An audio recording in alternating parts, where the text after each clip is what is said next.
खुद अपने देश की तारीफ करना या फिर अपनी अचीवमेंट्स को गिनवाना ये अलग बात है, लेकिन असली सक्सेस तब मानी जाती है जब दुनिया के बाकी देश आपकी तारीफ करें। और वो तारीफ अगर 193 देशों के सामने यूएन जनरल असेंबली के मंच पर हो जाए फिर तो सेलिब्रेशंस बनती हैं। यूएन जनरल असेंबली के साइडलाइंस पर भारत को जिस तरीके का सपोर्ट मिल रहा है, भारत को जिस तरीके की एप्रिसिएशन मिल रही है, वो काबिले तारीफ है। भारत आज की डेट में इंटरनेशनल पॉलिटिक्स की सेंट्रल स्टेज के ऊपर खड़ा है और हमारी इमेज अब एक ग्लोबल लीडर के रूप में स्थापित हो चुकी है। आपको याद होगा कोविड-19 के शुरुआत में जब दुनिया भर में मौतें हो रही थी, हर एक देश में लॉकडाउन लगा था, उस समय सभी देश कोविड-19 की वैक्सीन का बेसब्री से इंतजार कर रहे थे। जब अभी वैक्सीन बनी नहीं थी, उस समय हाइड्रोक्सीक्लोरोक्विन नाम का ड्रग ट्रीटमेंट में काफी इस्तेमाल किया जा रहा था। उस वक्त भी जब दुनिया के बाकी सभी देशों ने क्रिटिकल आइटम्स के एक्सपोर्ट के ऊपर पूरी तरह से बैन लगा दिया था, भारत ने दुनिया भर के देशों को हाइड्रोक्सीक्लोरोक्विन समेत लाइफ सेविंग ड्रग्स, मेडिसिन सब कुछ प्रोवाइड किया था। जब अभी वैक्सीन बनी नहीं थी, उस समय भी अमेरिका, फ्रांस,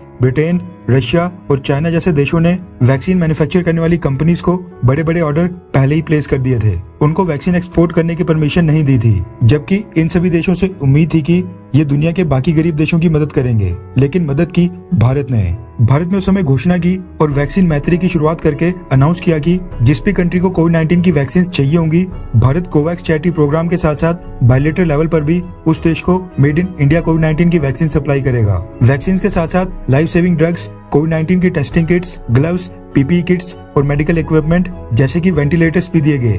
उस समय भारत के इंस्टीट्यूशंस यानी भारत के संस्थानों ने दुनिया के कई सारे गरीब और मिडिल इनकम वाले देशों की कोविड-19 के वेरिएंट्स की जीनोमिक सर्विलांस और वायरस कैरेक्टराइजेशन से रिलेटेड रिसर्च वर्क करने में भी काफी मदद की थी।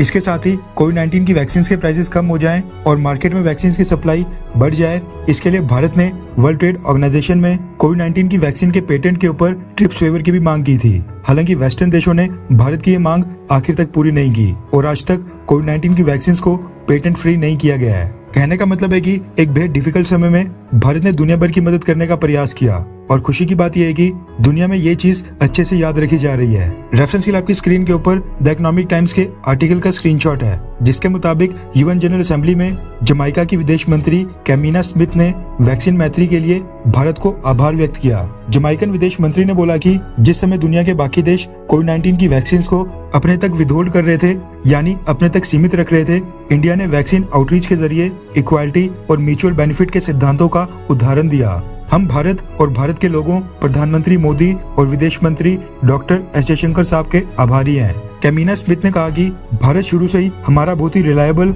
यानी भरोसेमंद पार्टनर रहा है, जिसकी मदद हमारे पेंडेमिक रिस्पांस के लिए काफी क्रिटिकल रही। भारत की वैक्सीन डिप्लोमेसी की तारीफ करते हुए उन्होंने कहा कि जमाइका को अपनी सबसे पहली लाइफ सेविंग वैक्सीन भारत से ही मिली। जमाइका के साथ साथ एंटीगुआ एंड बारबुडा के विदेश मंत्री पॉल ग्रीने ने भी भारत की तारीफ की और कहा कि कोविड-19 के शुरुआत में एंटीगुआ एंड बारबुडा के लिए भारत का जो रिस्पांस रहा वो भारत के पीएम मोदी के वन अर्थ वन हेल्थ के नारे का प्रमाण है। इंडिया पहला देश था जिसने हमें बहुत ही जरूरी कोविड-19 की वैक्सीन दी थी। इनके अलावा पुर्तगाल के प्राइम मिनिस्टर ने भी भारत को यूएन सिक्योरिटी काउंसिल का परमानेंट मेंबर बनाने की मांग उठाई। वैसे देखा जाए तो इस साल का यूएन जनरल असेंबली का सेशन भारत के लिए काफी सक्सेसफुल रहा और भारत की वैक्सीन डिप्लोमेसी ने भारत की सॉफ्ट पावर पूरी दुनिया में बढ़ाने में बहुत ही बड़ी भूमिका निभाई है।